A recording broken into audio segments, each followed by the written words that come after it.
So right now, Malawi has started voluntary repatriation of its people in South Africa, which means that anyone from Malawi who does not feel safe here in this country, the government is saying that they will come and fetch them so that they can go home where they will be safe. So, you know, these things of March and March, as much as the citizens and the leaders are saying that they are fighting for this country, they are actually killing this country because of the way that they went about doing all these things. You know, I always say, when you want people to return to their countries, you do not have to beat them. You do not have to close down their businesses. You do not have to do all those things, because we are South Africa because of all the other African countries. There are a lot of South African businesses that are in Malawi. We actually dominate a lot of commercial sectors with our businesses in Malawi. Do you understand? Be it your banking, be it retail, be it hospitality, telecommunications. We have WhatsApp, Pick and Pay, ShopRite. The leading bank in Malawi is Standard Bank. That's the biggest bank in Malawi. It's Standard Bank. It's our bank. Do you understand? We have DSTV. We have a lot of businesses that are in Malawi. So what if right now the president of Malawi decides to take the route of Ghana and say that they are chasing away South African businesses and they will start their own businesses? Ezile, why are you more concerned about the international whatever? Why are you more concerned about what's going on internationally? Let me put you to note, brother. Do you understand that there's a reason why those companies that you mentioned, your Standard Bank and your DSTV, there's a reason why they're operating in Malawi. They had to operate under laws there. You know, there are laws that they're operating under. Another thing is that those companies are big companies. The reason why they're operating and are the biggest in Malawi is because they're big, and Malawi does not have competitors that are as big as those. And also you should understand that even if Malawi was to retaliate, which they probably won't, because you should know that countries separate issues. Countries separate issues like immigration laws and trade laws. You understand? It's, you know, different things, brother.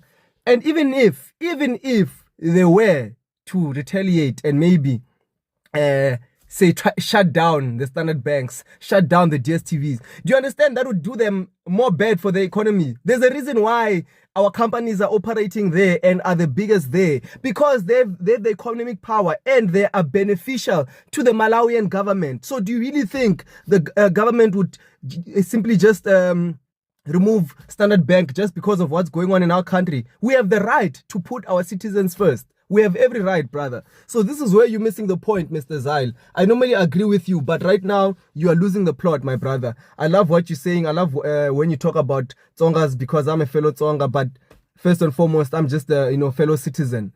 But I will correct you when you say wrong things like this. You can't be concerned more about what's going on, how this is going to affect our international relationships. Brother, this is about us, citizens of South Africa. We need to, you understand that the problem here is not even foreigners. I have nothing against Malawians. I love Ghanaians, in fact. So this is not even about, it's not even a foreign issue. But the real issue here is we need to fix our immigration laws. That's the real issue here. And we can't sit here and pretend like it doesn't have a flaw. We can't sit here and pretend like our immigration laws are not being run proper. Our government has failed us when it comes to immigration laws, which is why the people are putting this thing into their own hands, Mr. Zile. You understand? You understand? We can't sit here and pretend as if there are not many illegal immigrants in South Africa. And that is something that we have to fix. Otherwise, we're going into war, brother. Many of our brothers are dying because of drugs. They're dying because of all these things. And some of them, most of these things, in fact, sometimes are done by, illegal foreigners, And we can't shy away from that one. We can't shy away that one. I love all my African brothers, but we can't shy away from the fact that we need to make sure that everyone that is in this country is here legally. You won't see people trying this stance in North Korea. Why must we allow that BS, brother? No ways, brother. Brother, before you say points and before you speak things, don't just speak. You must, and don't speak from an emotional point of view. Like, sit down and think about what you're saying, brother, because you have a lot of power. You've got following, Yana. I see you there. And I don't care if you're following. I know this is going to reach you. You know, I know you. So, brother, use your power for the good of the country. Use the power to, bro, like preach things that need to be, preached, bro. Like, don't just spread messages just for the sake of trending, just for the sake of content. Yes, we know people are going to follow you, people who agree with some of the, irrational things that you say. Of course, it's content. But brother, I'm saying you have a lot of power. You need to be careful about what you say. Peace. K-Dash, next big thing.